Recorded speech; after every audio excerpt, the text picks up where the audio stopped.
Hello बच्चों, कैसे हैं आप। आशा करता हूँ आप सब लोग घर पर सुरक्षित होंगे और लॉकडाउन का पालन कर रहे होंगे। बच्चों, कल हम लोगों ने पढ़ा राष्ट्र के स्वरूप में भूमि टॉपिक। आज हम राष्ट्र के स्वरूप में जन टॉपिक को पढ़ेंगे और इसे समझेंगे। राष्ट्र के निर्माण में 3 चीज़ों का होना अति आवश्यक है। एक तो भूमि पर रहने वाले जन और उन जनों के द्वारा विकसित की गई संस्कृति। इन तीनों चीज़ों से मिलकर ही जो है राष्ट्र का स्वरूप बनता है। तो शुरू करते हैं बच्चों। मातृभूमि पर निवास करने वाले मनुष्य राष्ट्र का दूसरा अंग हैं। पृथ्वी हो और मनुष्य ना हो तो राष्ट्र की कल्पना असंभव है।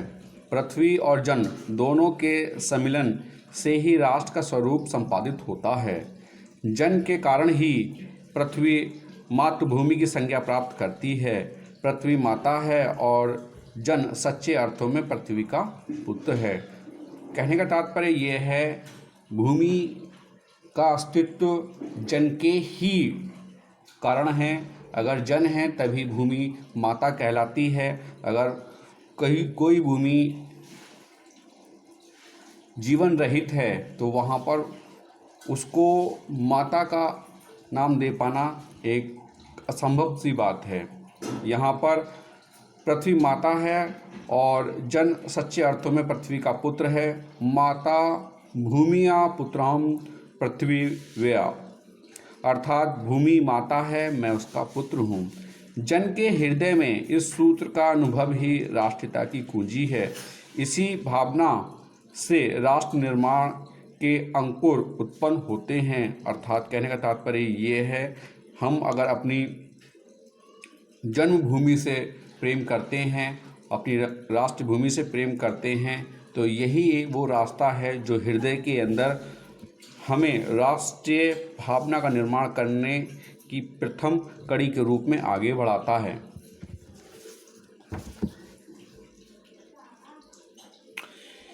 यह भाव जब सशक्त रूप में जागता है तब राष्ट्र निर्माण के स्वर वायुमंडल में भरने लगते हैं। इस भाव के द्वारा ही मनुष्य पृथ्वी के साथ अपने सच्चे संबंध को प्राप्त करते हैं।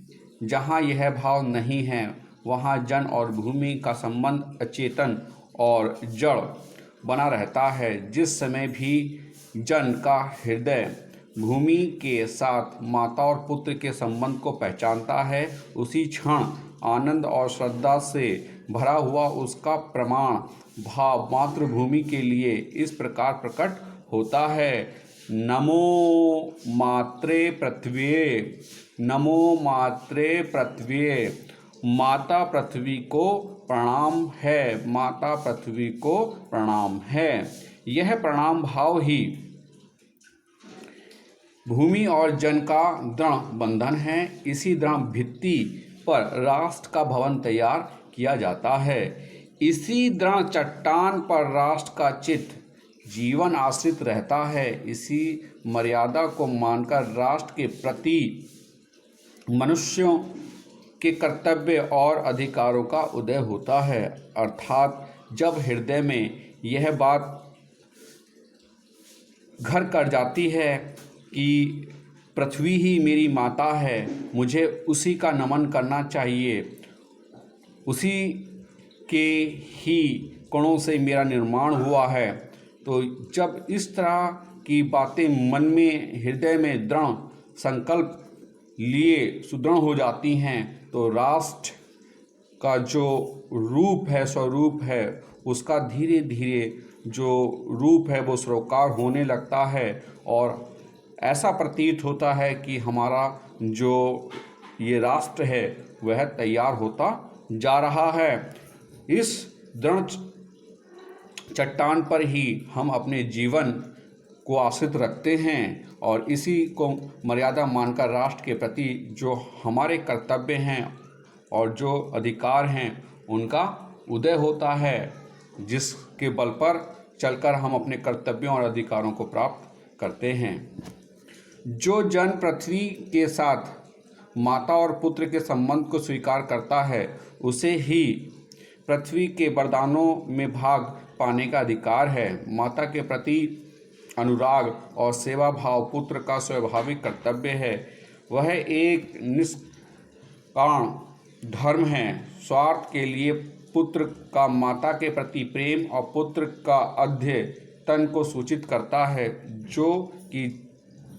जो जन मातृभूमि के साथ अपना संबंध जोड़ना चाहता है उसे अपने कर्तव्यों के प्रति पहले ध्यान देना चाहिए।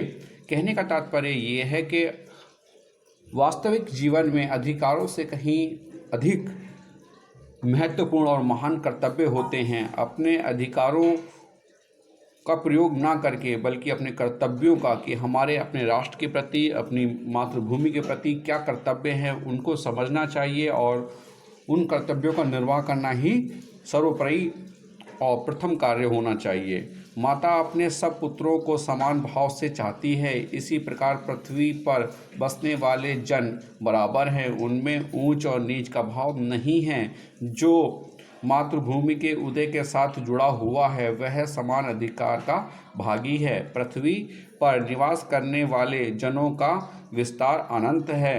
नगर और जनपद, पुर और गांव, जंगल और पर्वत नाना प्रकार के जनों से भरे पड़े हैं। ये जन अनेक प्रकार की भाषाएं बोलने वाले और अनेक धर्मों के मानने वाले हैं। फिर भी ये मातृभूमि के पुत्र हैं और इस प्रकार उनका सौहार्द भाव अखंड है। सभ्यता और रहन सहन की दृष्टि से जन एक दूसरे से आगे पीछे हो सकते हैं, किंतु इस कारण से मातृभूमि के साथ उनका जो संबंध है उसमें कोई भेदभाव नहीं हो सकता। पृथ्वी के विशाल प्रांगण में सब जातियों के लिए समान क्षेत्र हैं। समन्वय के मार्ग से भरपूर प्रगति और उन्नति करने का सबको एक जैसा अधिकार है। कहने का तात्पर्य यह है, पृथ्वी एक विशाल रूप में यहाँ उपस्थित है जिस पर सभी प्रकार की जातियाँ निवास करती हैं, सभी प्रकार के सभी धर्मों को मानने वाले लोग निवास करते हैं और सभी को अपना पूर्ण विकास करने का अधिकार है और उन्नति करने का सबको अपना अधिकार है। वह अपने क्षेत्र में या अपने जाति के, धर्म के, आर्थिक के किसी भी रूप में अपना अधिक से अधिक विकास कर सकते हैं, अधिक से अधिक विकास कर सकते हैं, जो कि उनकी प्रगति के लिए आवश्यक है। किसी जन को छोड़कर राष्ट्र आगे नहीं बढ़ सकता। अतएव राष्ट्र के प्रत्येक अंग की सुध हमें लेनी होगी। राष्ट्र के शरीर के एक भाग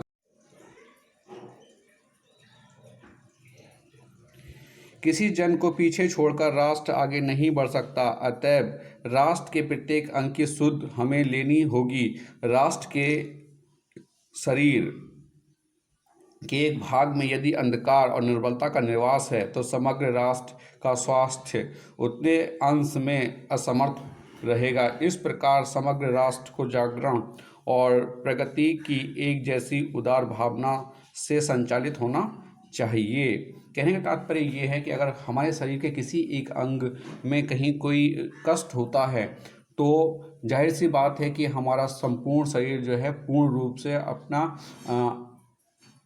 अच्छा कार्य नहीं दे पाता है, उसको अच्छा नहीं माना जाता है। इसी प्रकार से राष्ट्र की स्थिति, अगर राष्ट्र के किसी एक भाग में दोष है, वहाँ का जनजीवन, वहाँ की अर्थव्यवस्था, वहाँ के क्रियाकलाप निम्न कोटि के हैं तो राष्ट्र कभी भी प्रगति नहीं कर सकता है, वह भी हमेशा जो है अपने आप में अस्वस्थ ही होगा।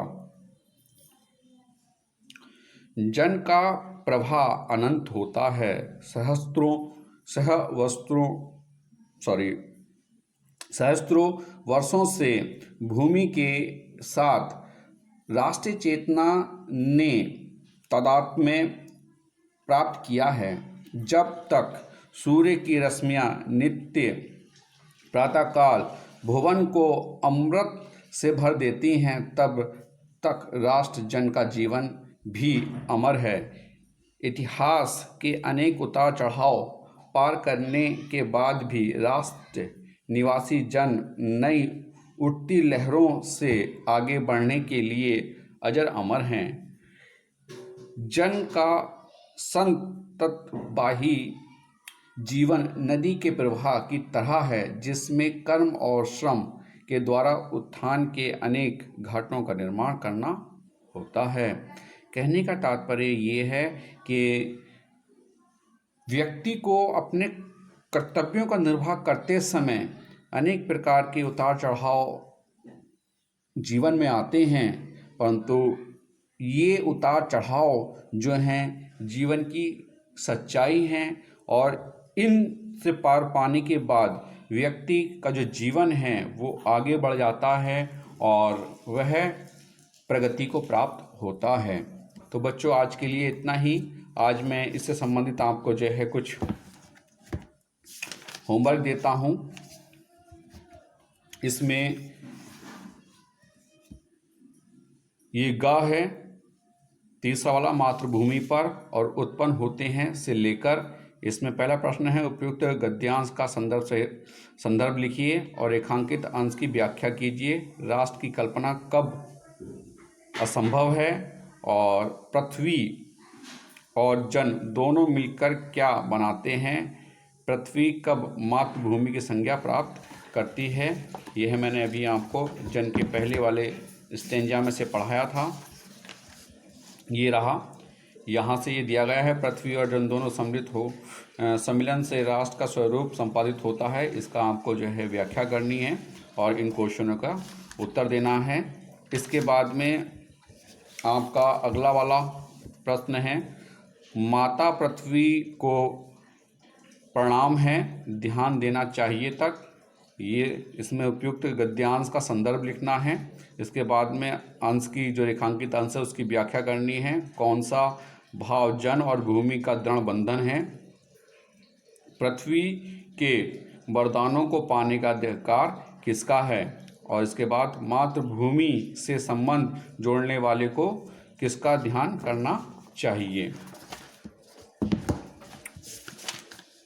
और एक और है इसमें आपका,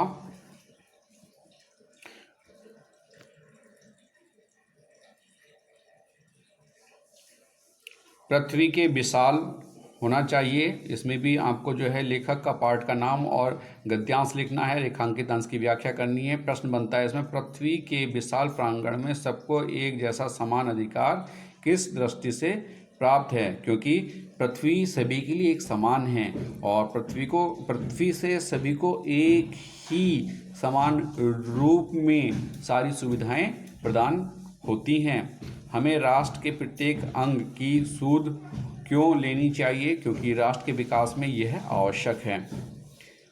अंतिम प्रश्न है इसमें, समस्त देशवासियों को एक जैसी उदार भावना से क्यों संचालित होना चाहिए। क्योंकि राष्ट्र के विकास में यह बहुत ही आवश्यक है कि सभी एक जैसी ही उदार भावना को अपने मन में संचालित करें।